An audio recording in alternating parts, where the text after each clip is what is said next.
doon. Kasama yung GGC na babae. Nakita ko sino kaya yan. Ito na, last. Papasok na. Papasok na. That's what she said. Oh, no, not that. Just come on, you guys, let's do it. So we are here again at the start line of the Taiwan KOM Challenge.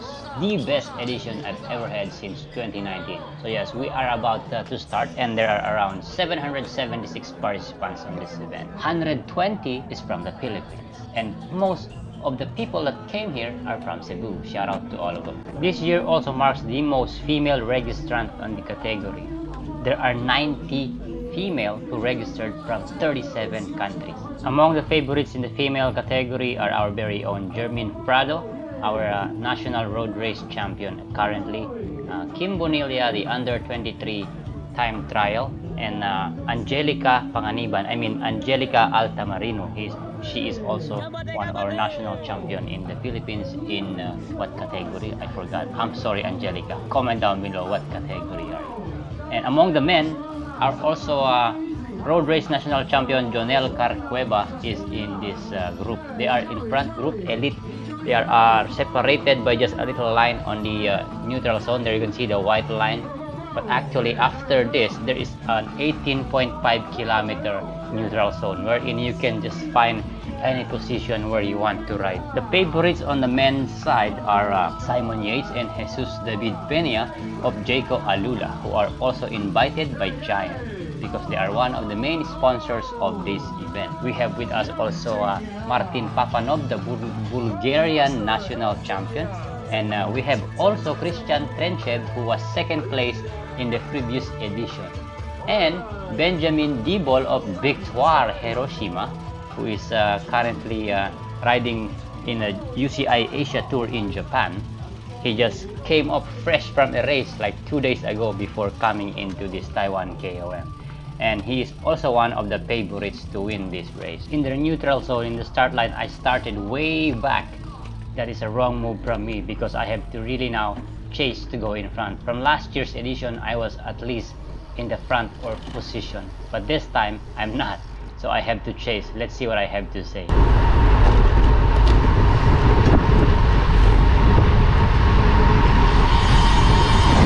I'm too deep. I gotta go in front quickly. 18 kilometers naman. For starters, the route is 105 kilometer. 18.5 is neutral zone. So there will be time to go in front, but then the effort that you will be doing to go in front is you will be later paying it up at the 87 kilometer uphill. After our climb, after our race, my distance is actually 101 to 102 kilometers only. There are now a little bit of iterations on the road dahil may new construction of bridges and tunnels. Makikita nyo yan mamaya during the race.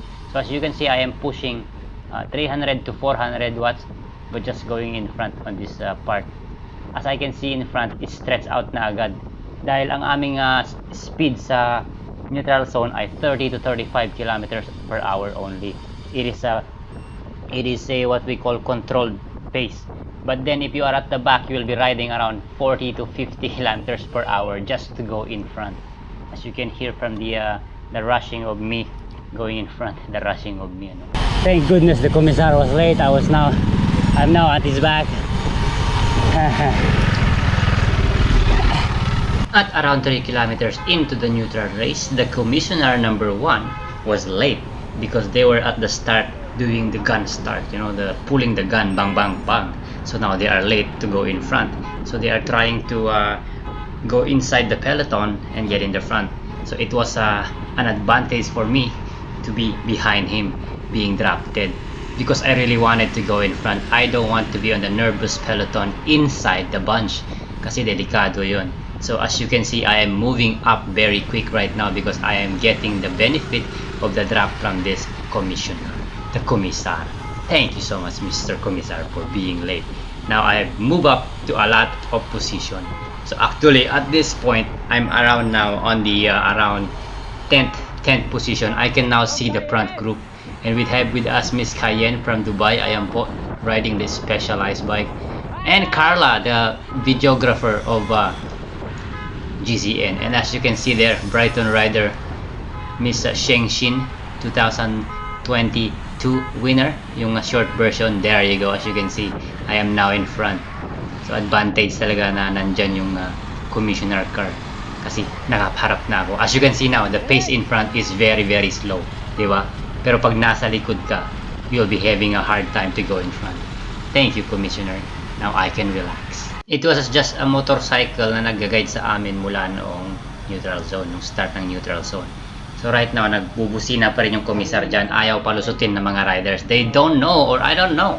Mamaya magagalit na yung komisar niyan. He will get angry because they don't want to get him, to make him pass, like to be in front. Mamaya magagalit na yan. As you can see, rider number 672. Kilala niyo po ba yan? 672. That is Angelo Biker Dude. Mag-uusap kami niyan. Kwentuhan kami mamaya. Makinig kayo ha. Who is this guy we're looking at? Angelo Biker Dude. Biker stick! I'm biker stick! Yeah, biker stick. Biker stick for the day. Yeah. Good luck, idol. Good luck. Ayan. Focus tayo kasi it's a nervous peloton. It's mix of pros, amateurs, and newbies. So And cars! and cars. Yeah. And motorcycles! Yeah.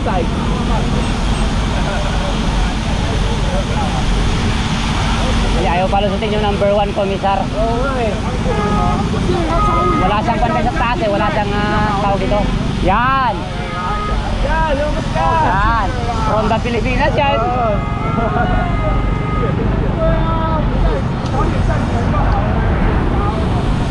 Okay mga idol, kasama natin si Anthony.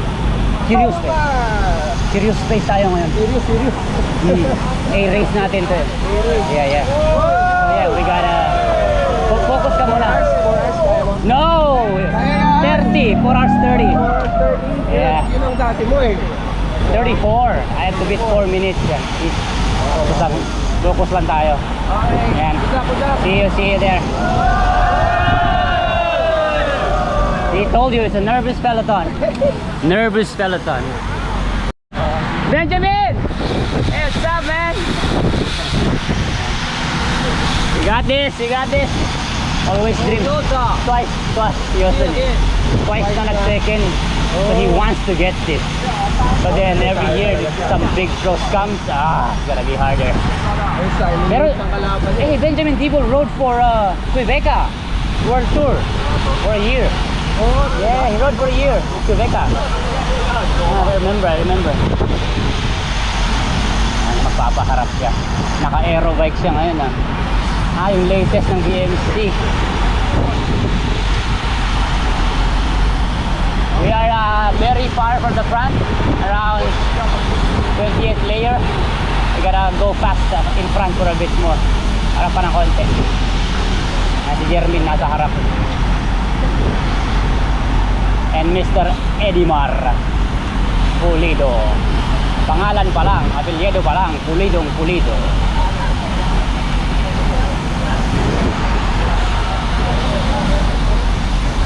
So when I got in front, I checked who is in front. As we can see, Jermin Prado, the national road race champion of the Philippines, wearing the black and yellow jersey and yellow socks.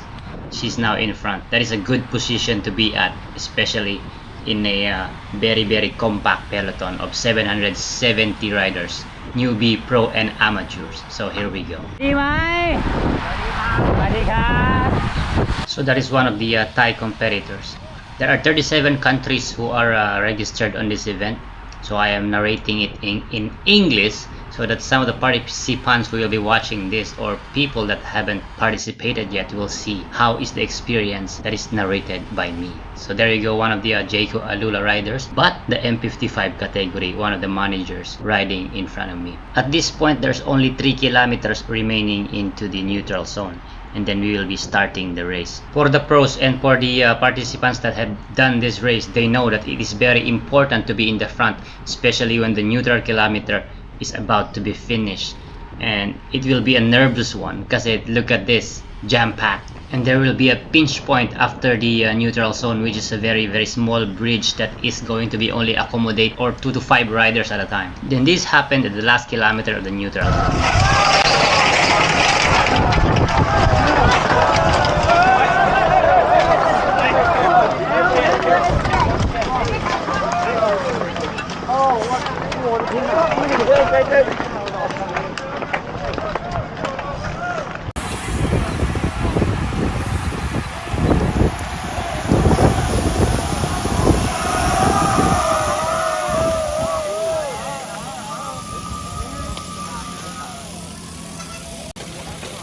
Crash.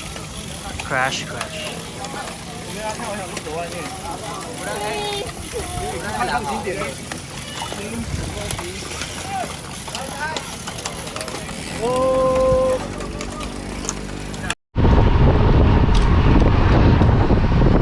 May crash doon.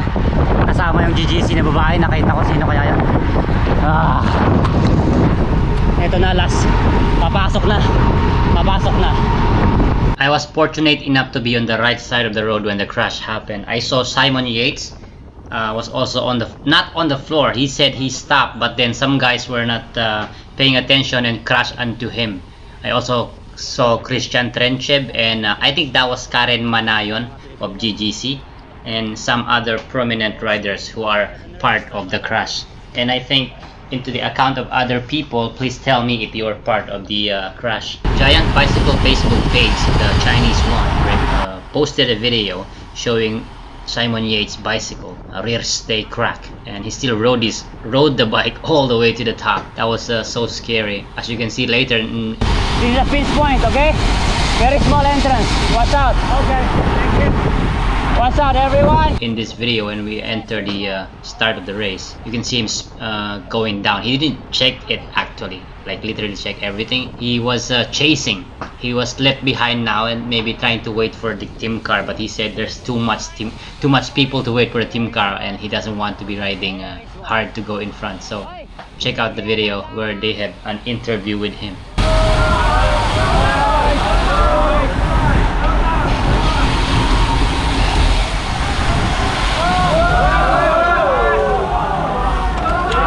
In the pro level of cycling, you usually don't hear those sounds like everybody's nervous. No. So this is a mix of amateur, newbies, and professionals. That's why you hear those sounds, you know.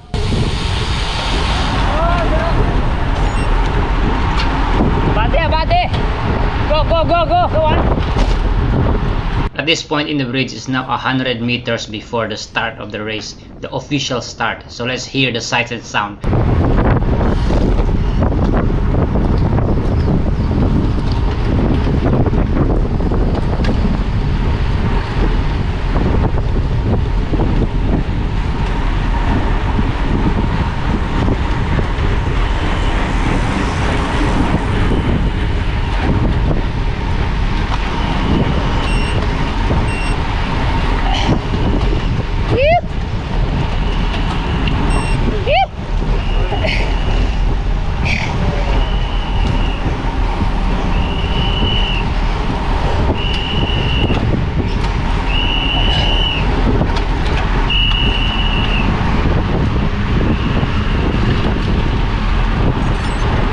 Because this is a mass start, the first guy's time who enters the starting will be everybody's time. So pare-parehas na po yung oras ng lahat.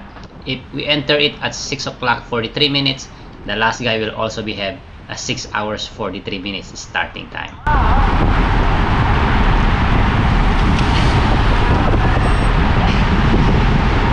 If you were wearing sunglasses during this time of the race, this is a very unfortunate one for you, because this one is a bit dark if you have a darker shades of sunglasses. The last time I told my sponsor I needed a clear glass lens. They did not send it to me, so I still used the dark one. When I went into this, it was so dark so quick that I had to remove the sunglasses, and I was biting it, and then suddenly I had to put it in my helmet because I can't see a thing. Even there was light, it's still too dark, so I had to remove the sunglasses. My tip to you, either wear a photochromic or a clear lens. Hold your line! Hold your line! Simon Yates yun ah. Simon Yates kasali sa crash. Kasali sa crash, Simon Yates.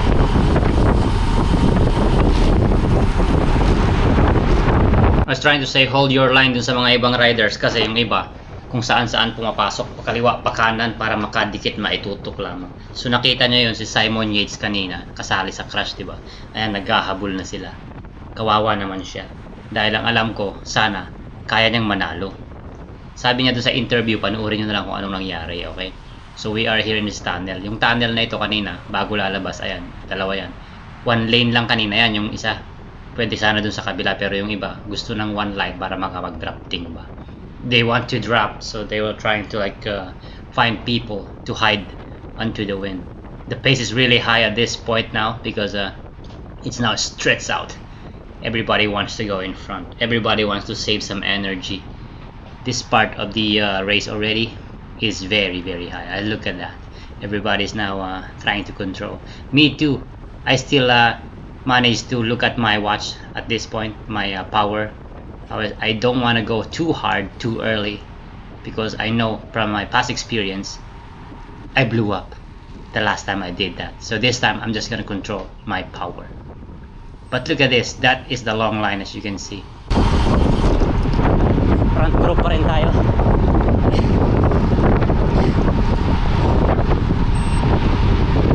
From previous editions, at this part of the race, I already spat out, I'm already dropped. But then I had another chance to look at my power, and I took the chance to train my 5 to 10 minute power and make them even higher. So maybe that's why I'm still in this front group. And look at this, it was fun, it was amazing. I feel good because I trained hard for my 5 to 10 minute power, so that I will still hold on to this front group and save some energy. It worked. Train your 5 to 10 minute power. But then also, yung matawag dito yung mga intervals na 5 by 5 5 minutes, and then may rest ka in the between na mga 2 to 3 minutes, and then another 5 minutes hard intervals, like your threshold intervals, 5 by 5. Do it 5 times, and then your ability to recover pag nakadikit ka na. Every time you are already connected to the group, you will recover again. When it goes hard again, you can control it. You can do it. You know. So we have here Kabayan or Kabayan Cebuano and si Anthony. I keep on checking the camera because you know, you don't want to be filming and then you thought, oh, I was filming, and then you did press it. So here we go. Still a big group. The bottom kilometers of the Taiwan KOM are usually shallow, around 2% to 5% only. You won't feel it, especially if you are in a drop, because you know, you are being covered from the wind. So this part of the race, I was conserving, and I was on my big gear, still riding big gear, around 4% to 5%. As you can see, it's still so big that nobody wants and nobody's doing an attack because they know it's still a long way to go. Still a massive group. Yeah, yeah. I like it. Yeah. So that is JP Broquet, the M50 category, number 742. He is the winner of his age category. He said, I prefer faster, sabi niya. Para daw siguro mas mawawatak na siya and he will be riding with much smaller group. Well, I prefer this one because I can be saving more energy until the top, right? Which one do you want? Faster first or slower first? It's up to you. Comment down below. Okay. Before the race, I had two Garmin devices choices. The Garmin Edge Solar 1040, which I'm using right now, as you can see, and the other Edge 540 Solar, also solar, but not touchscreen. But I had it 2 days before the Taiwan KOM, and when I put it, I wasn't used to it being a smaller screen and not a touchscreen. And then I could save 50 grams off of it, you know, but then I wasn't used to training with it. So I decided I'll just be using the bigger one, even though it's heavier, 50 grams. The advantage of it being a bigger screen and touchscreen is easy to use, right? Easy to scroll, where you can see the map, where you can see your lap page and everything. I had the route on me, so I know which kilometer to go is and the ascents to go. It was so good. I can see it. While we are riding in this tunnel, let me talk to you about my bicycle. I have the Diesel bike, the Orea, the climbing bike of Diesel. It is a German brand. Yeah, you have to check it out. It's very lightweight. The frame is only sub 800 grams. And the fork is also Aero, the belt type, you know, like a sharp one. A sub 300 fork also. Let me talk about it, okay? My setup. I had it down to 6.71 kg with a TPU tube. and Maxis High Road SL, the lightest clincher from Maxis. I had a bit of a regret because using TPU, you know what, it leaks, the air leaks for me. Maybe it was just a manufacturing defect of the TPU. I had put on the Maxis High Road 1 week before the race, and I had some test rides on it, you know, and I know that I am losing some air every night, but I just ignored it. I said, nah, it shouldn't be losing a lot when the KOM starts. I said maybe it should lose at least 5 psi. But tell you what, I am feeling my I peeled I pumped the tire to 80 psi at the start of the race during the ceremony 6 a.m. before 6 a.m. There's a Shimano service in the start line. They had pumps. I pump it to 80 psi. Rear and front is 70 psi because the new science says so, right? Like the lesser psi, much better grip, less resistance, as they say, on the uphill on the road. So yeah, I did that, experimented that. Well, I did that before already on my Victoria Corsa next, the tubeless setup. It was good on the tubeless setup, but it was a first time experiment for me to do it 80 psi, 80-70 on a TPU. I had so many regrets, but hey, it is what it is. It is what it is. It was in my mind already because every time I hit a small puddle, a small pothole, or like a small bump in the road, it was so comfortable. Like, something's wrong. It should be harder. And I said, oh my goodness. I tried to, like, when you check your air at the back, right? You like tilt it up or jump a little, and you'll see how hard your rear tire is. Mine was soft at around this area already, so it was going through my mind already, you know, like, geez, something's wrong. And even pedaling too, you can feel it. Yeah, you can feel it. So who among you has a good experience on TPU? But I think TPU though is just, maybe for me, I had one of those defective, or you know, I don't know. You tell your experience to me. My crankset, by the way, is a 4832 by Rotor. I had the twin power SL, the lightest dual-sided power meter in the market today, and I have a round ring 4832. I trained on the oval one, the 5034. I changed it to a smaller one. Look at this part, by the way. This is a downhill. This is a descent. So I am feeling it right now. The soft tire I had behind me. So I was in my mind, even descending right now. Descending this would be like, I had to like nag-aalanganin. I had doubts, like, geez, if I had like puncture right now on a TPU going downhill, I would crash. I said, so I would just, you know, take it easy and just try to hold on to their wheel at the flats, but take it easy on the descent also. Thinking right now, like, oh my goodness, I would have stopped maybe because there are Shimano cars, maybe pump it again, but then that was a waste of time. So I just went on to the race with maybe around 70 psi now from this part. So update, ano, natamay si Jermin sa semplangan kanina. Buti nakahabol. Dahil this year mabagal ang pace sa simula.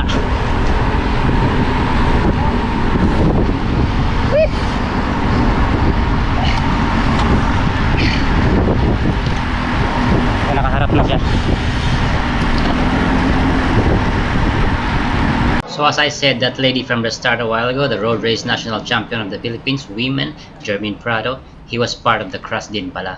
So she was caught up in the crash, and she had a hard time, or she did some efforts to go into the front. There you go, she made it into the front. At this part of the video already, we are 10 kilometers into the race, or more than that. I have my lap page on my screen on the Garmin. As you can see, I was looking at my power. I was looking at the normalized power that I'm doing already. 220 watts for more than 40 minutes already, I think. And then I was like, no, this pace is a bit too high now. I have to like back down a bit and just follow whoever is going to be behind the group. At this part pala, when I ended the stream, I ended the video, Cycling Mama destroyed her rear derailleur. She was on her big too big while sitting down, and then suddenly she stand up, and then bang, crack, the hanger broke. The hanger broke. That was so sad to see because she was in front. She was with Jermaine Prado also. She's also one of the favorites to win this because she won this 2021. She won one edition on the Taiwanese version because there's no other foreigners, you know, pandemic thing. Oh. Long press mo lang. Then sinama likod kung tabingi. Sige lang. Mag-login ka lang. So that was Angelica Altamarino. She was part of the crash at the start, or I mean at the neutral zone. I wanted to help her, but then I don't know her DI2 is a 12 speed. I don't know that the junction box is in the rear derailleur where you push it and you adjust it. Hopefully, I will have a Shimano 12 speed Neo Sigma PH Shimano distributor. Baka naman! Para naman alam ko rin ang kalikutin ba? So that I will know also how to help her sometimes, next time, you know? She bent the rear derailleur and the shifting is not accurate where it is going down. If she shifts up, it goes down and it's making a very, very annoying sound. So that was her problem on her gearing, Miss Angelica Altamarino. At this point of the race, I am still at the tail end of the front group. I still feel good, you know, I'm still sprinting to go to the front. I mean, to connect the dot, or you know, to get some drafting. As you can see, there's a Shimano car service here. I don't know why Angelica did not call them to help her. Maybe she doesn't know how to tell it, but they understand English. Next time, Angelica or anyone that has a problem, that is the neutral service for Shimano, they can help you with it. Maybe they bend it for you, they will fix it for you. Ay, hindi, umalis. No, they did not wait for Angelica. Maybe if they could have waited, maybe she would have told them, help me! Help! Or you can say pangmang. You can say pangmang in Chinese. That's how you say help. Yeah, pangmang. So as you can see, I'm looking at the pages on my Garmin to see where I'm at, and I can still see the front. As you can see, this is still the tail end of the peloton. I'm still sprinting, going 300 watts just to connect the dots, you know, and still filming. Come on, 示范老师 I know you. He became winner two times. Like a long time ago. Yeah. Long time ago, Yeah. 10 years ago. 10 years ago, the first editions of it. Yeah. So he has passed it already to the other people. 加油了，就骑完就好了。 Yeah, Yeah. the tempo is very slow. Yeah. Every year it gets slow. Siya si Fan Yung Yi, elite category siya ngayon. But he can easily podium doon sana sa age category niya na M50. Pero he still decided to go on the elite category. Kahit 50 plus na siya, easily podium dapat, di ba? Pero he still wants to be on the elite edition, elite category. What can you say? Dito. Past winners yan, the first and second edition. Mr. Fan Yung Yi. Kalas na kami sa front group na ito pero nakikita pa rin namin yung tail end ng peloton. So we have with us Mr. Ian Gabriel Torres ng K&K Bicycles. Binibigir mo kami. I think 4630 siya. Ang cute ng gear niya. Kagaya niya. Ay! Hey man, where are you from? Switzerland. Switzerland. Swiss dude. You'll be a proud friend with you. From Switzerland. Yeah. Sweet. There you go. What's the kilometer? Later I'll tell you. There you go. Did you forgot your Garmin? Now my Garmin was empty. I switched it on and it was discharged. That's just a newbie. Why? Oh, discharge. No, yeah. What kilometer do we have now? 40.8 plus the Okay. 18. So yeah, 60, 65 more. Okay, thanks. Yeah. This is the last footage from the handlebar because the GoPro holder that I put on the handlebar is already broken. Good thing I saw it while riding. It was moving, and then when I tried to hold it and pull it up, it was already broken. So the next footage you'll see will be on my hand already. I would have wanted to get some more footage.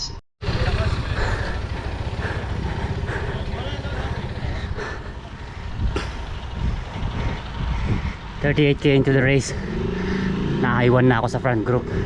So ito, may mga chasing group. First chasing group maybe. Sabit tayo. So when I said 38 kilometers into the race, that is now the start of the race. So you have to add 18.5 for the total.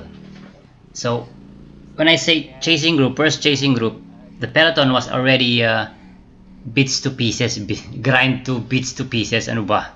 We are now all scattered around the mountain, the front group. So this is like the big group, the bigger group that is now chasing.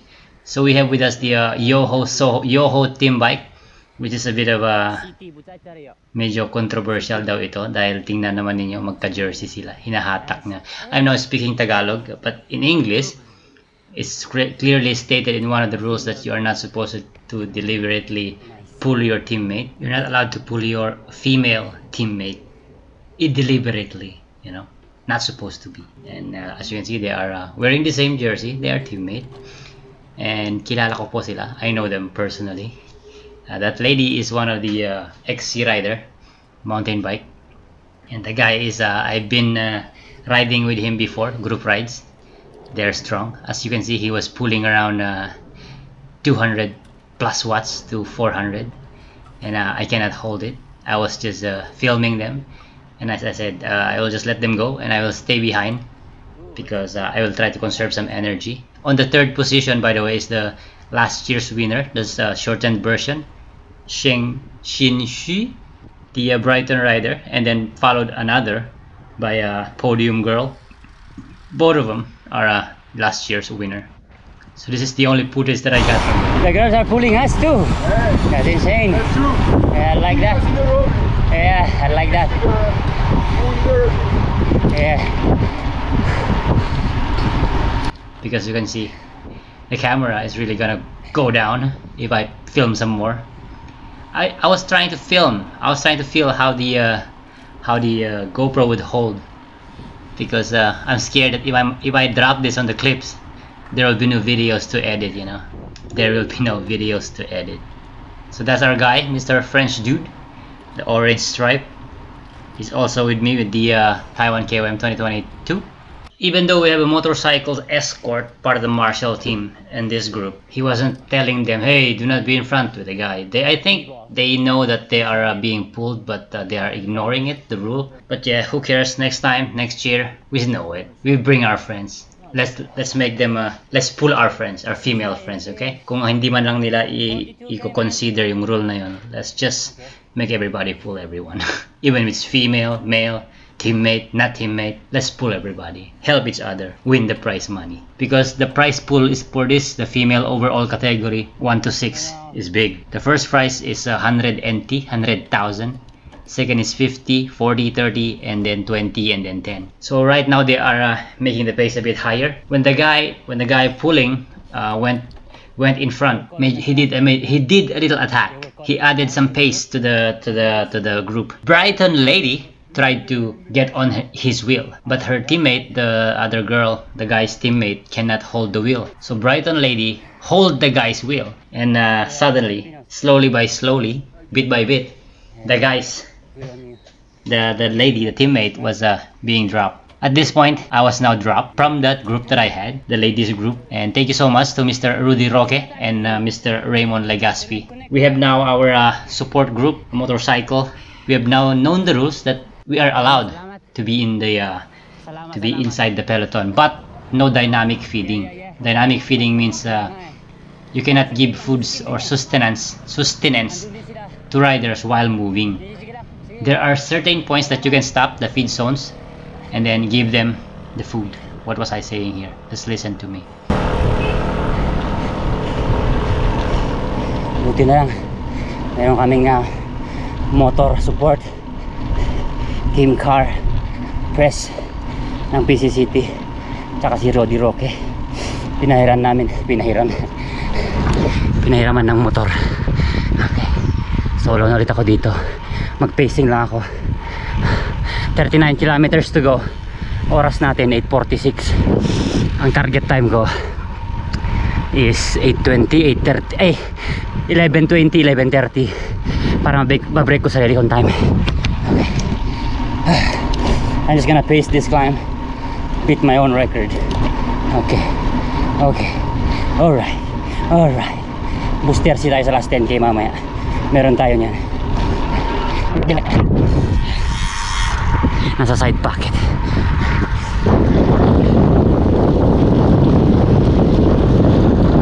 Feeling great right now. Okay pa naman yung legs. Wala pang kumakatok, in fairness. Okay, 2,100 meters. Lapit na. We have hey, my ass is I'm cramping. I just keep on spinning. Left and right, my muscles are cramping. Keep the pressure on, just spin, Homer. Come on, keep the pressure on. Left and right thighs, sakit. 74 k's in of the 105. Sige, lumambot ka. Eto na, nakahabol tayo ng ibang group. Mr. Jody Ann is here. Ayan siya. Kabayan, I love you all. Maayong buntag. Mayong buntag ha. Purot.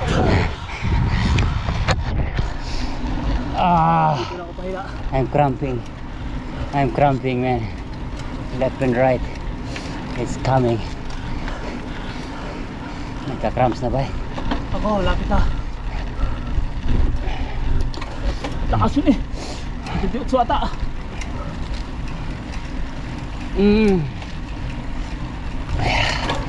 There's so many things that's going on in my head right now at this part. I was on track to get a PR, but then I was having cramps. I'm still thinking of my rear wheel and all that stuff. I still have some foods. We still have some sustenance. I still have one support group coming up from the DT Swiss car with Michael Boschiger in it at the second to the last feed zone. So at this moment, there's so many things to do.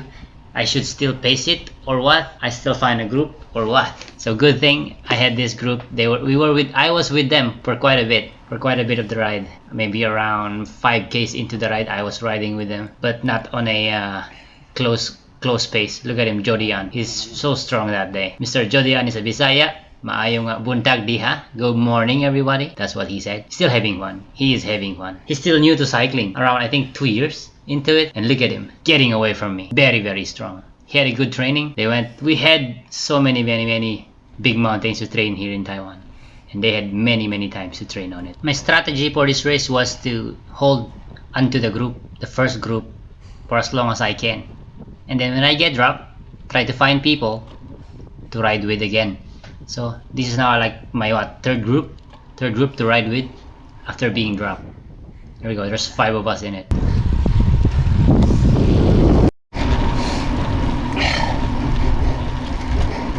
So we are with Ms. Miracho ngayon. Ayan.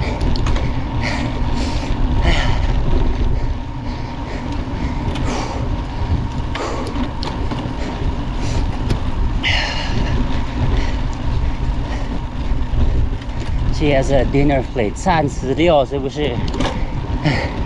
是吗？后面36T 是。Wow. If you're a long-time follower or a subscriber, you know her, Miracho, the team MSG or Masagi. She is, I met her January of 2023 at the race, also organized by TCF in Yangming San Challenge. She was that girl. That was the first time that I saw her, and now I see her every race again here in Taiwan. Super strong. I followed her on Strava, on Instagram, and on Facebook. She's cute, beautiful, and strong.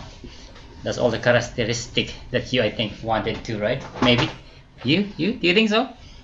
On training, she uses a 30T, and now on race day of the Taiwan KOM, she used a 36T, a big dinner plate as a cog. With me, I use a 32 at the back, 11 to 32, and 48-32 crank. Still, wasn't enough for me, especially at the last 10K. I still needed some of those 34 or maybe 36. I'm thinking maybe next year to be using. What do you think? What do you guess? What do you think? Give me a suggestion. 34 or 36? She was being paced by a friend. Let's say friend, not teammate, because they're not wearing the same jersey. But tell you what, that guy, the RCC Taipei is the guy that is pulling him. I also know him. He rides with him. He trains with her. He rides with her. He trains with her. I don't know if he rides her. I don't know. What? You guess. I don't know. Maybe. Who knows? Right? Meron ba tayong 24?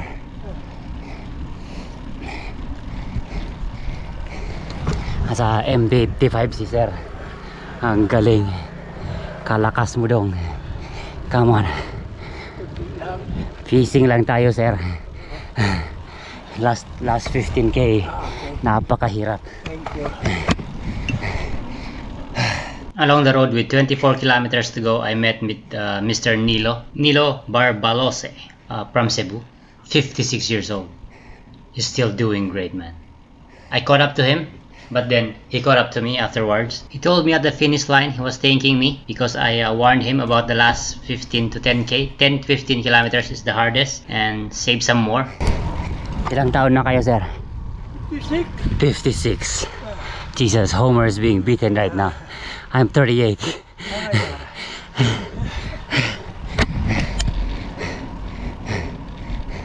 Pabanog niya itong GoPro ko, holder ko. Nabali yung GoPro holder natin. Kaya mamaya puro hand carry yung GoPro. Nabali siya. Nakikita ko si Iron Artates ng Team Espanya. Classic example ng he went too early, too hard. I think he followed the front group. 22K more. He is here. He followed the World Tour Pros. That's what I think so. Let's interview him.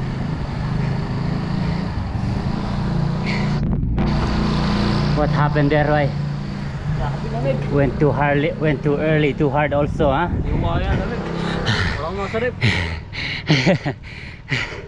22K to go. The last 15 is the worst. Tapos yung downhill dyan, walang ilaw. Ingat tayo. Okay, 16K to go, 16K to go, come on. Habulatin yung girl. Focus tayo sa goal, boy, come on. Ayun oh, may goal doon, si Veronica. Habulin natin. There's Veronica in front. 11.5 to go. Andyan na yung final hard climb of the day. As you can see. There you go, last feed zone also. Si Mr. Artate, Iron. He's keeping on spinning. Ayan siya. Nakahabol naman.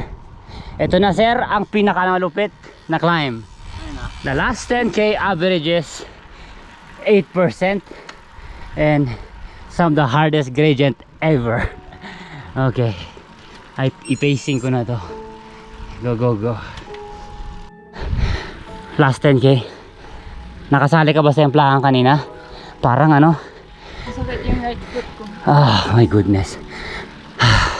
Just finish it safely. We got this. Alam nyo na to, last 10K ng Supper Fest. Is that Boss Elmer? Siya nga. Come on. Kaya pang ipodium yan. around. Mga babae sa harap. I can only count maybe 12. May chance pa sa podium ba? Go, go, go. Kaya nga eh. Pinch point na kasi yung part na yun eh.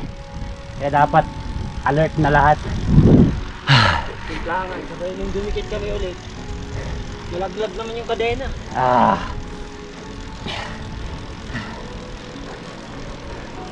Okay lang yan, just spin it, finish this.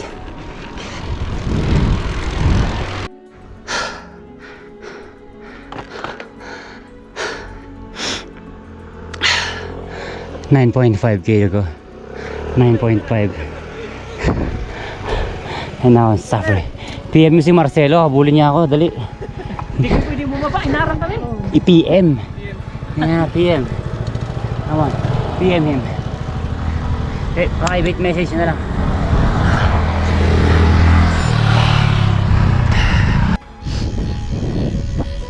Look at that. Nakikita niyo sa taas. Still a long way to go. 6.9. Sira na tong kwan natin. Holder natin. Nayuyup na. Tingnan niya. Puputulin ko na to. Huwag na lang. 9. 8 lang yung speed. 6K pa. Tahi-tahi pa. Kaya si Boss Elmer sa likod kasama ko. Ayan. Mr. Elmer Navarro. One hand. Nasa tarik na part. Makapag-vlog lamang. For the vlog.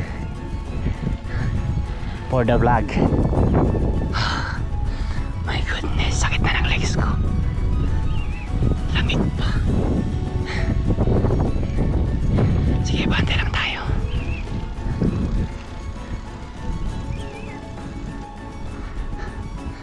Beautiful view.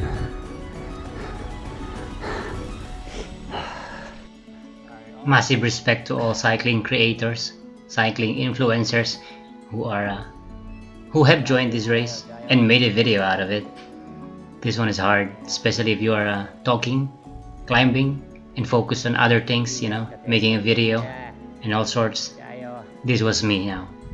100% fully creator na dito sa part na ito. I threw down my PR already. I could have done it, you know. I was on the last 10K. I still have a chance to get the PR. I was riding 3 hours and a half my riding time in the after the neutral. I was so close. My fastest ever time on this 10 kilometer is 59 minutes 24 seconds. This year I did it in 1 hour 21 minutes. There's so many times that I had to stop on the last 10K. That is where the last feed zone is until the finish line. That's called the Tayuling, all the way to Uling Pass, the finish line. If I could have not stopped and made maybe a PR, maybe I could have beaten it. I could have had. But hey, that's what life is, okay? Train next time. Train more. Train harder. Prepare for more. Just prepare properly, okay? That was so fast before my PR. And then when I check my time, dude, I'm over it. I'm over my personal record, personal best. I'll just film, make some videos for you to see, for you to experience while watching this. That's the main reason, for you to experience it. And maybe next year come here, personally try it by yourself. Bring a GoPro maybe also, vlog it. You'll see how I feel. Talking and filming and racing and all sorts. So yeah, almost there. Almost to the finish line. At Wuling this year. Congratulations. 恭喜，谢谢 Thank you. 恭喜以上6位获奖的选手。接下来要颁发 M35男子35岁组。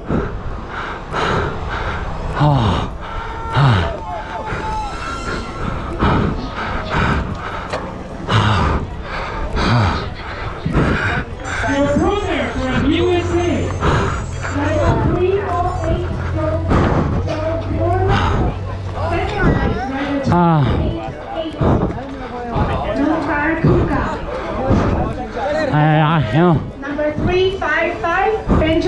target.